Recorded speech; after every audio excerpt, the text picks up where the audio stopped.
One love to the humble, one love to the humble, one love to the humble. May grace and peace be multiplied unto you. Hey, I hope y'all having a great day. Hope everybody's doing all right. You know what I mean? On this fall day out here today, it's fall season. You know, it's the season where we get into the all the holidays and all that good stuff that people tend to like to do. Nothing wrong with that. You know what I'm saying? The leaves on the trees are changing. As you see behind me, look at all these leaves, all the trees changing colors, leaves falling everywhere, stuff like that. You know what I mean? That's what's going on. You hear a lot of traffic. If you're looking at this scenery right here, you'd think I live out in the middle of the woods somewhere, but that ain't the case. But it's just the way where I'm at. It just kind of looked like that. But the city is like not even a mile. No, I wouldn't say that. City probably like 2 or 3 miles, by 5 miles at the most. But it's like as soon as you drive out the city, get out here, this what it looked like.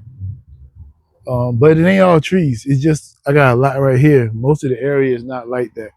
But anyway, what I want to talk to you about today, I did a little research, and I got another request from the good brother Trey Day. Trey Day, what up? But what he was talking about was, were we better under Trump or Obama when it comes to black people? So I went and got a few notes. It's not a lot, but it's just a little something to think about. You take from it what you will. This is not my personal opinion. I don't give my personal opinion on a lot of things on this channel. A lot of this stuff is stuff that I go look up and I find out. It ain't really me. It's just the things that I find out. So I'm gonna start off with unemployment. So it's like, under Trump versus Obama, and when it comes to unemployment. So under Obama, black employment fell significantly. According to one analysis, the rate went from very high after the Great Recession down to around 7.5% by the end of his term. And that's according to Joint Economic Committee um, and the Washington Post. So it seemed like under Barack, the employment was high before the recession. And if I'm not mistaken, the recession happened during his term. But it's saying that the black employment rate fell significantly. According to one analysis, the rate went from a very high, they don't say what that very high number was, but it's just saying that it was high after the Great Recession. And then it went down to around 7.5% by the end of his term. So, okay, that's one thing. Now you can look at Trump, for example, it say for black unemployment rate did drop further in the pre-pandemic years, for instance, to single digits. And that's according to PolitiFact and Two Leads faculty. But then the COVID turned things upside down, causing big economic disruption. So it seemed like when Trump took over, the rate went further down. So he took it down a little further. And that was pre-pandemic, right? The pre-pandemic years. And then it turned things upside down, causing a big economic disruption. But I think that when the pandemic hit, I think that affected everybody. It wasn't a particular group any more than anybody else, but I just think that was affecting a lot of people during that time, not just black, but black and white. So according to the Economic Policy Institute, EPI, under Trump pandemic, black unemployment went down, but under Biden, it fell even more. That's the EPI, Economic Policy Institute.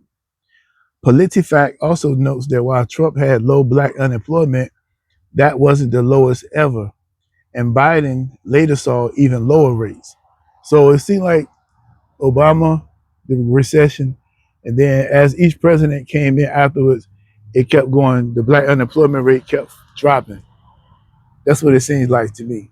Now that's all the information I have. Like I probably could go in and get more and more in detail. That would take me a lot longer to do, but just uh, a quick search and a quick little small research. This is what I come up with.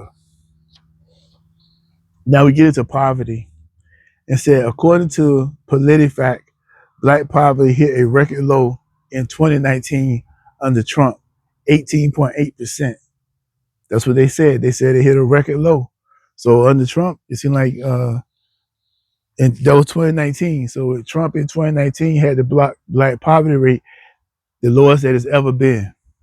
They said a record low, which is 18.8%. So right there, that's showing you that, hey, if you hit a record low with him in there, what does that tell you? It's not me talking. I'm just giving you the facts.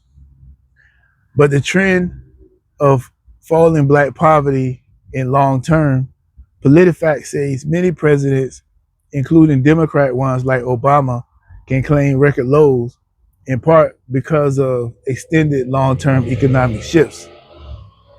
So they're looking at what's happening over a long period of time, what the shifts do and how they fluctuate and all of that stuff. So I guess at some point everybody can say, all presidents can say it, even a Democrat can say it at some point they had some type of record low.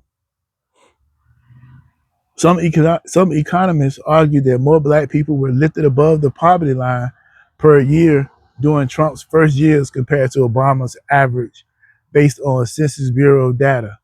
So if you look at the Census Bureau, the Census Bureau is saying that black people were lifted above the poverty line per year.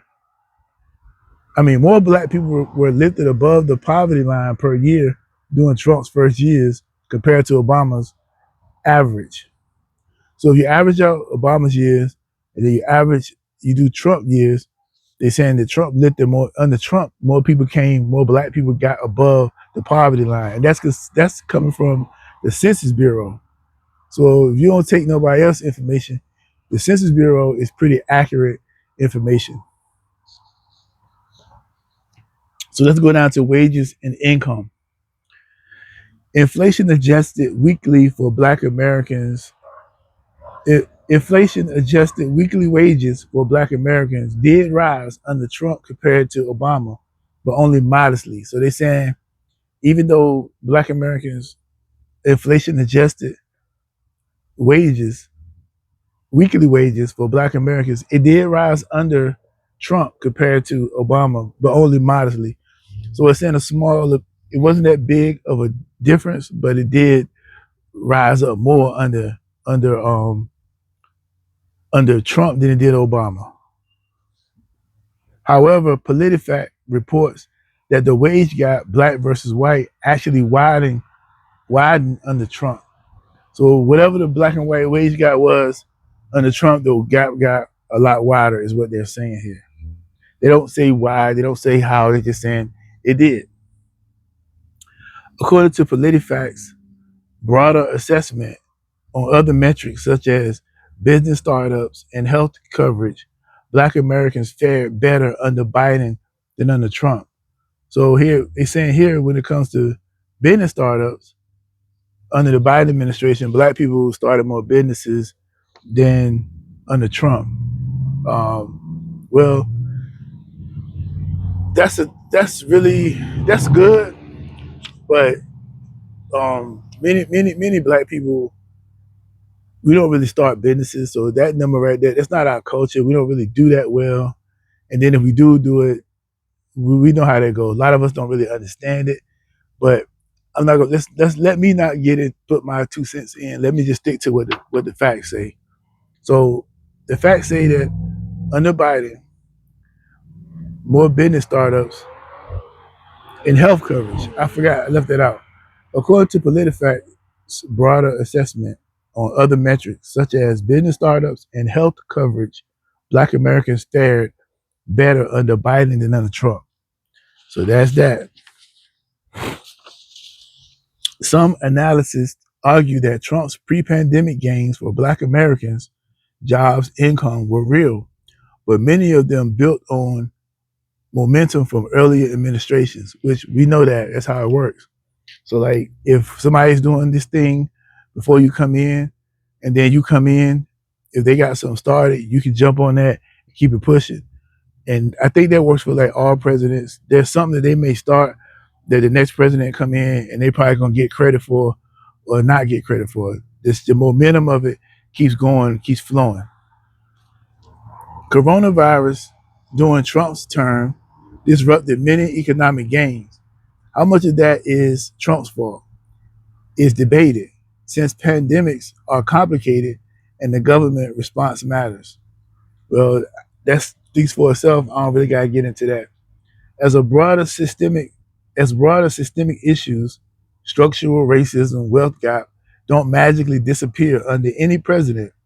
A president's power is influential, but limited in change, but limited in changing deeply rooted economic inequality. PolitiFact reminds us that no president is all powerful in shaping economic outcomes. Well, I mean that's simple. I mean we put a lot of weight on presidents. We get them a lot of we put a lot of the problems on them when they can't really. They're not the all powerful person that can just change things. You know, the government is a system. It's not just one person telling everybody what to do. There's checks and balances that go along with that. So you got to keep that in mind.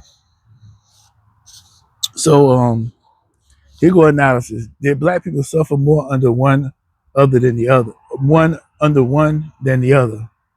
Did black people suffer more under one than the other? Not strictly more under Trump. While Trump had some positive economic indicators for black Americans, low unemployment, pre-pandemic, a drop in poverty rate at some point, there was always warnings, especially about the widening racial wage gap. But Obama's era wasn't without hardship either. Black Americans came into the Obama years still recovering from the Great Recession. And while things improved, systematic racial disparities remained. The picture is mixed. Some key economic indicators improved under both presidents, but structural inequities persisted. Gains in employment didn't fully erase systematic gaps in wealth and income between blacks and white Americans. So the conclusion is this: it's not accurate to say black people universally suffered more under Trump compared to Obama. In many economic ways, they did better at certain times under Trump. But it's also not accurate to say Trump solved the systematic problems. Many disparities remained or even worsened in relative terms, like the wage gap. Ultimately, neither presidency fully fixed economic racism, and a lot of the improvement depends on long-term policy, systematic change, and economic structures, not just who was in the White House. There you have it. So that's not. I'm not being biased to anyone. This is just the information that I came up with, and I probably could go a little deeper and break things down a little bit more. But just the overall research, this is what I came up with, and I hope that answers your question. It may not answer your question, but hope it does get you to thinking about it and have you looking at things a little bit different than what you looked at before. All right, y'all have a good day.